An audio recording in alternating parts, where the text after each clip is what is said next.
everyone, I'm Annette and I've been flipping on eBay since 1999. I do sell on other platforms, but my videos focus only on eBay. Today I'm going to tell you something I found that makes it the highest value single item I've ever found in all my years of treasure hunting. I still can't believe I found it, but I want you to know how I found it. It might make you rethink your digging strategy. That's what the topic is today, is so-called hiding places. Yay! Flippin' high Grammy!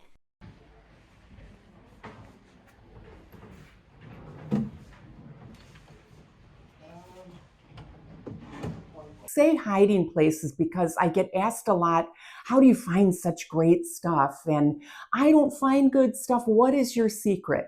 So I'm going to give you some memorable moments for me where I found really good stuff that maybe someone else might have not dug for, so to speak, or looked in the right spot. Some of these moments are captured on my other videos when you can follow me sourcing, so you will see some of them on there. But let's start with the first memorable moment I can think of. This was many years ago, and I went to a house that the basement was packed, people everywhere, and I made my way over to this big box that maybe a washer or a dryer had been in, and it was stuffed with old toys, and they were all pretty ratty, but I decided to dig just a little deeper. Actually, I went to the bottom where I spotted all these little Barbie shoes and purses and accessories that had fallen to the bottom because they were so little. I proceeded to scour that entire box, literally uncovering hundreds of dollars worth of Barbie accessories. The clothes were not in that great of shape, but that was a true score. And it didn't take a lot of time, but I did go through the entire box to collect every last one of them. Here's another memorable moment for me, and that was when I was at another estate sale and I passed by a sewing box that you probably see in every home, but I decided just to peek inside. It was a very old home. I knew that there might be value simply because things were so old. But I found a whole bunch of good thimbles, and they were sterling silver, which is a great seller anyway. But one was sterling and cloisonne. And if you don't know what cloisonne is, you need to know, because it is such beautiful enamel work, highly collectible. You can see it on some old purses, some old vanity items. And this thimble went for like over $200. Let me cut in with some images of the enamelware that I am talking about. I misspoke, and the thimble I found and flipped was not cloisonne, which is much more common. I know you've seen it before, but the thimble I found was guilloche enamel, really exquisite. And anytime you find a lighter or vanity items with guilloche enamelware, you will likely have a very good chance of flipping it for great money. They are antiques from France and Austria and Norway, but the antiques that are made of that enamelware, often the floral work is very similar. You can get used to identifying that type of floral work and get to know that enamelware. But that is the enamelware that I was referring to. Before I tell you about a few other moments I've had, let me tell you about my single biggest find of all my years of treasure hunting. I have had great scores worth hundreds of dollars, boxes of things, sets of things, but this would be the most expensive single item I have ever found. My sister and I, we were at a sale. The house was packed. She was a definite shopper, but there was a mix of like TJ Maxx bags and Nordstrom Rack bags, but then very, very high-end things as well. And that will come into play in just a minute. But we had gone to our car to drop off several bags of stuff and then more bags. We don't like to use the hold table. And we know the company, they generally just charge us per bag, and that's what they did this time. But I said, let's just go through that house one more time, because I knew that we had not gone through every corner of the house at this point. So I made one last trip to the basement, and I went through this giant pile of loose shoes and purses, and there were even lipsticks in there. I did get a bunch of good lipsticks, but at the bottom was a purse, and I thought, is this a real authentic one? I really took a double take. So my first thought was, is it even authentic?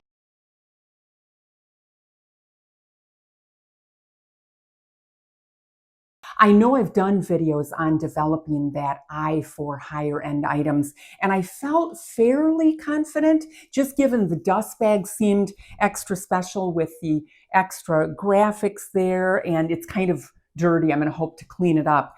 But all of the stitching seemed amazing. The inside actually had this authentication card. So anyway, we decided to check out. We were done looking. We got a great price on several bags again of stuff from this estate sale. But once we got to the car, we did do some Google searching and those 10 points to check whether a bag is authentic or not. And it looks like it is authentic. So I did learn that eBay has still the same return policy, and I'm not so sure I want to sell it there if someone can just change their mind.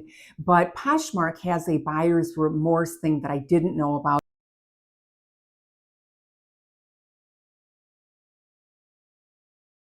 I might try selling it there.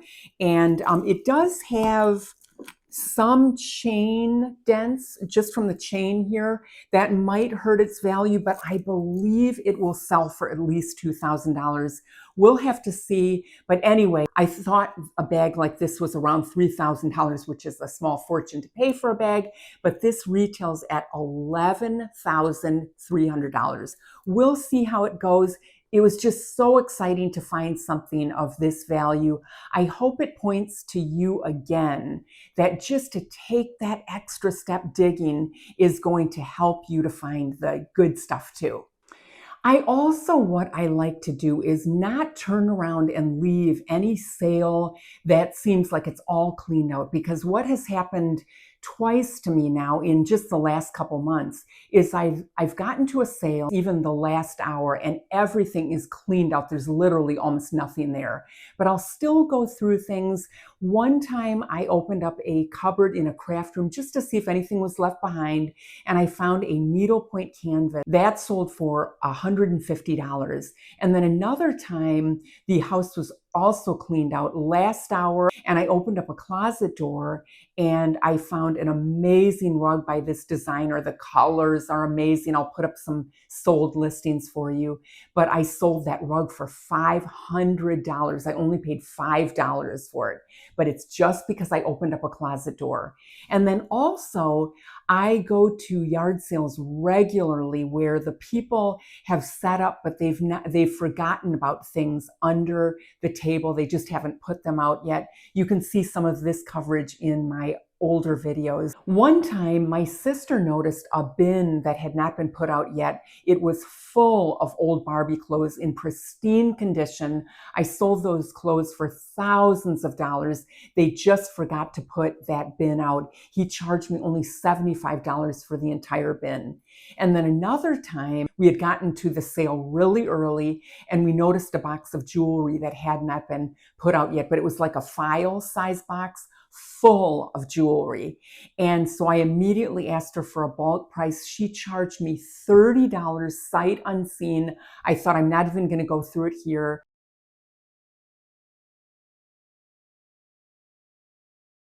Do you have any old jewelry?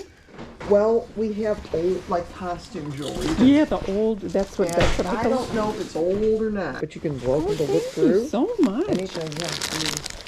And whatever I don't sell today, Oh, thank you.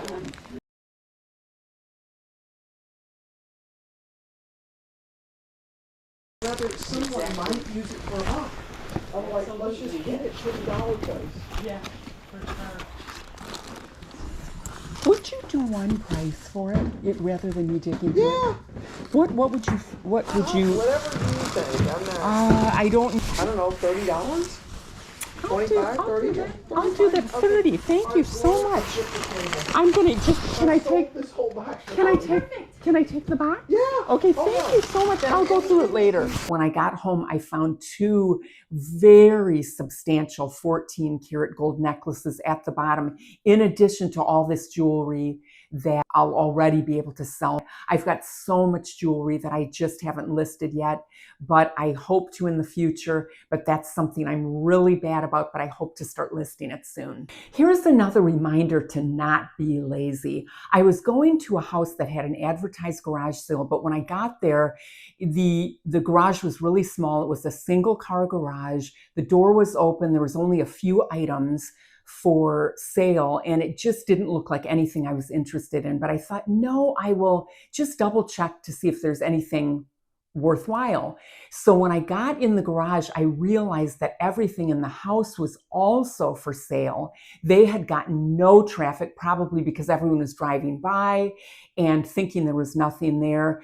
At that point, they were just wanting to get rid of everything. I also have a lot of this on an older video, but we ended up getting a Mont Blanc pen, a Tiffany necklace, some Jonathan Adler things. I mean, we got a ton of stuff for $75 maybe for everything, but it was unbelievable how we had the whole house basically to ourselves. And that also happened at another sale that we were in the garage, and they had not really advertised that also inside the house were things for sale. We got a whole bunch of stuff there too, but you might always at least double check, is anything inside the house for sale as well, unless it's obviously very clear. But that has happened enough that now I always pay attention to that. Let me pause real quick to thank you for watching. And if you haven't subscribed already, please consider doing so and support the over 60s crowd here on YouTube. Have you also noticed that many yard sales and now even estate sales will have free boxes?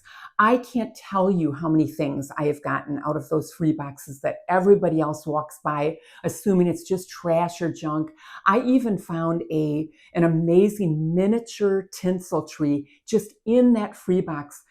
It was just tossed like it was trash. I've gotten a lot of inventory from those boxes, so look for those boxes. You'll be surprised how many actually have free boxes. And the last place for finding good things is based on your knowledge base alone. And let me explain. I often get asked, hey, what do you think this is worth? Or can you check this on eBay for me? Do you really want me doing that for you? Do you really want someone else doing that for you? Nothing can replace a learned eye and an eye that keeps finding new things.